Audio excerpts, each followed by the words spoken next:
reveal the secrets of time.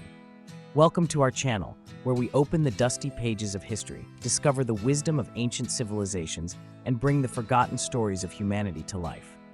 Today we are with you with a video exploring the fascinating world of Inca gods and goddesses together. The fascinating world of Inca gods and goddesses. The Inca civilization was centered in the capital city of Cusco, considered the center of the world. 40,000 Inca ruled an empire of 10 million people speaking 30 different languages. Naturally, the central government worked in tandem with a huge network of local-level administrators who together regulated military power, laws, ritual exchanges, and personal relationships. This system was highly successful, and the Inca civilization ruled in ancient Peru between 1400 and 1534 AD. Over time, the empire expanded from Quito to the American Southwest, then north and finally south to Santiago, becoming the largest empire ever seen in the Americas. Inca gods and goddesses played a very important role in Inca religion and culture. These included gods such as Inti, the sun god, and Mama-Killa, goddess of the moon and womanhood. Viracocha was the god of creation and the sea, while Pachamama represented the earth and nature. Inca society honored these gods with elaborate rituals, prayers, and offerings. Machu Picchu had a special place as the most sacred place, sacred the Incas. Cusco became an important center during the late Middle Period, 1000 to 1400 AD. The process of territorial consolidation was tied up towards the end of the 14th century, and when the first great Inca leader, Pachacuti, he who turned the world upside down, began to rule in the early 15th century, the Incas began to plunder, looking for raw materials for production. In this endeavor, they expanded first to the south, then in all other directions, and the empire came to encompass the entire Andes region. The rise of the Inca Empire was astonishingly rapid.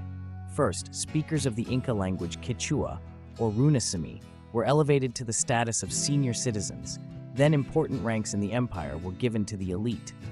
Subsequent taxation and administrative systems covering all regions consolidated Cusco's power. The Incas called their empire Tawantinsuyo, or Tawantinsuyu, meaning land stretching in 4 directions. The Incas imposed their religion, administrative forms, and even their arts on the peoples they occupied, extorted tribute from them, and integrated the new territories into the empire by migrating their loyal subjects, Mitmocs, from their own lands to these territories. At the same time, however, the Incas offered these peoples various advantages. They distributed food in times of disaster, provided better facilities for food stocks, got them to work on state-sponsored projects, organized religious feasts, provided military aid, built roads, and introduced local elites to luxury consumer goods, especially artistic ones. Because the Incas kept records of the kings who emerged from the dynasty, Sapa Inca, meaning different Inca, we know the names of several kings today.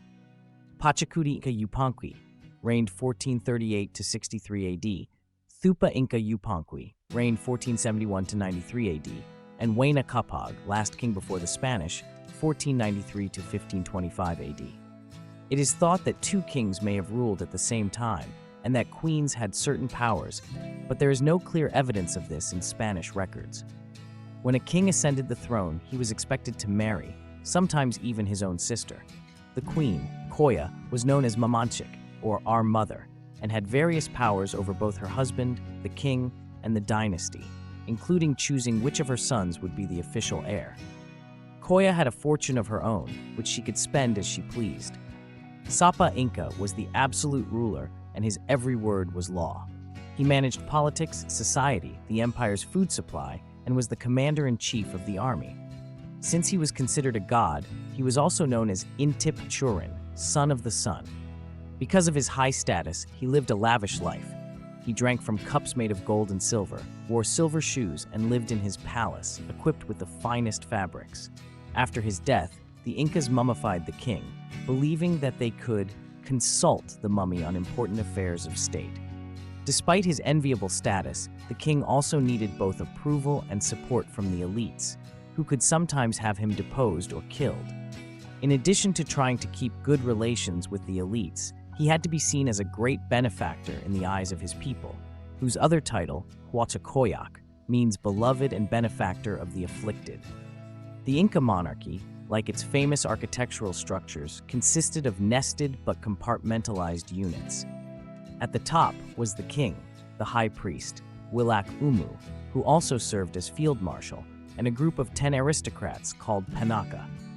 These aristocrats could put forward their agendas in negotiations with the king and had the final say in the choice of the king's heir, which is why the eldest son usually did not succeed. Many successions to the throne involved intrigue, political maneuvering, coups d'état, and sometimes assassinations carried out by a particular group for their own candidate. It is argued that Inca kings married their own sisters in order to prevent the power of this power elite from spreading. The Panaka group was followed by 10 different aristocratic groups, which were divided into two, Upper and Lower Cusco. Below them was a third group of aristocrats who did not have Inca blood but were declared Inca for the sake of privilege. This second group represented a segment of the population that was there when the Incas arrived. Since all of these groups came from different families, there was rivalry between them, which sometimes led to outright war. The Incas, masters of stonemasonry, built great buildings, walls and fortifications by connecting finely worked blocks in the shape of regular polygons, so much so that plaster was not even necessary.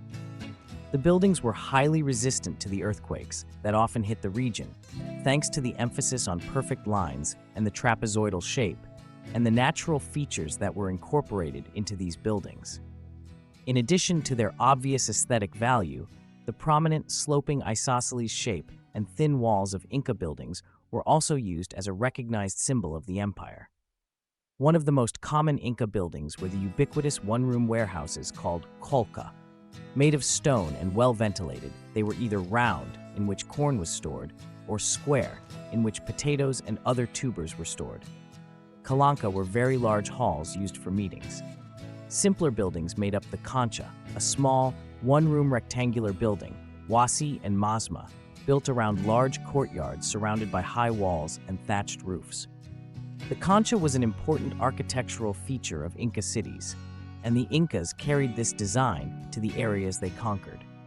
Terracing, which they used to increase land areas for agriculture, especially maize cultivation, was another Inca practice that they took with them wherever they went. These terraces often had allowed for the easy movement of soldiers, administrators, and trade goods, but was also an important visual symbol of Inca authority over the empire.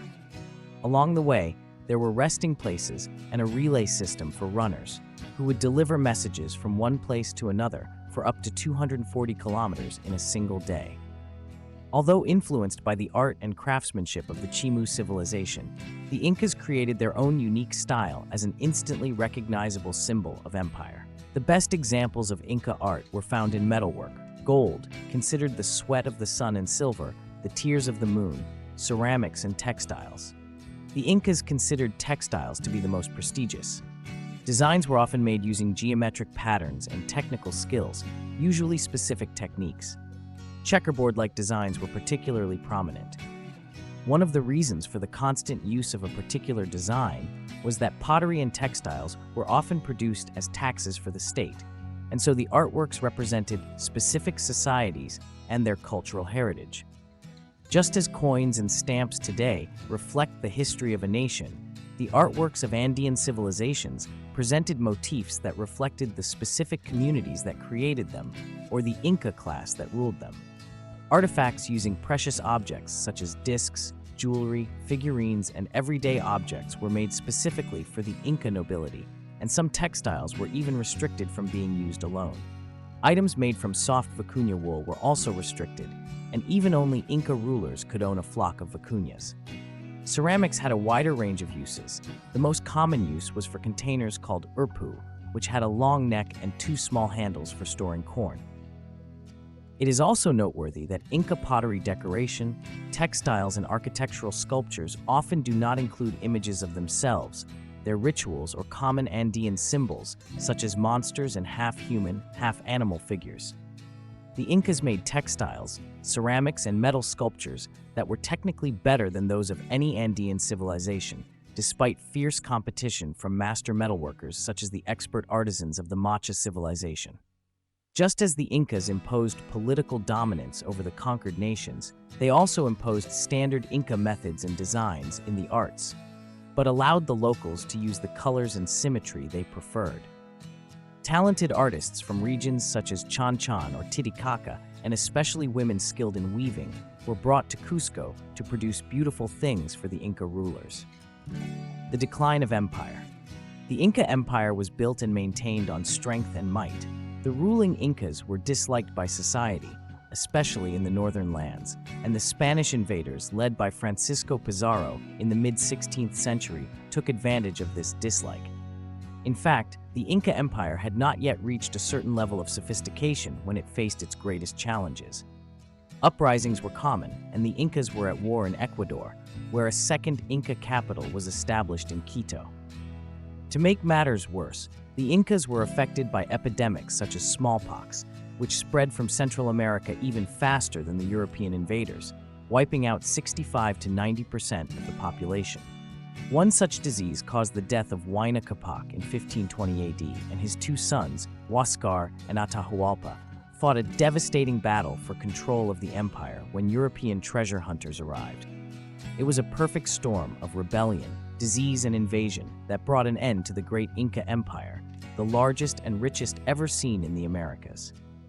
The Inca language Quechua is still alive and spoken by around 8 million people. There are also still many buildings, artifacts, and written documents that have survived the ravages of conquerors, looters, and the ravages of time. These remains are relatively few compared to the vast riches that have been lost, but the wealth, talent, and high cultural achievements of such a great but short-lived civilization cannot be disputed. Your comments and feedback are valuable for us. What would you like to say about the gods and goddesses of ancient Greece and Rome? Thank you for listening so far. We would be grateful if you could share your comments on the video with us. You can support by subscribing to our channel for the continuation of these videos. Stay with love.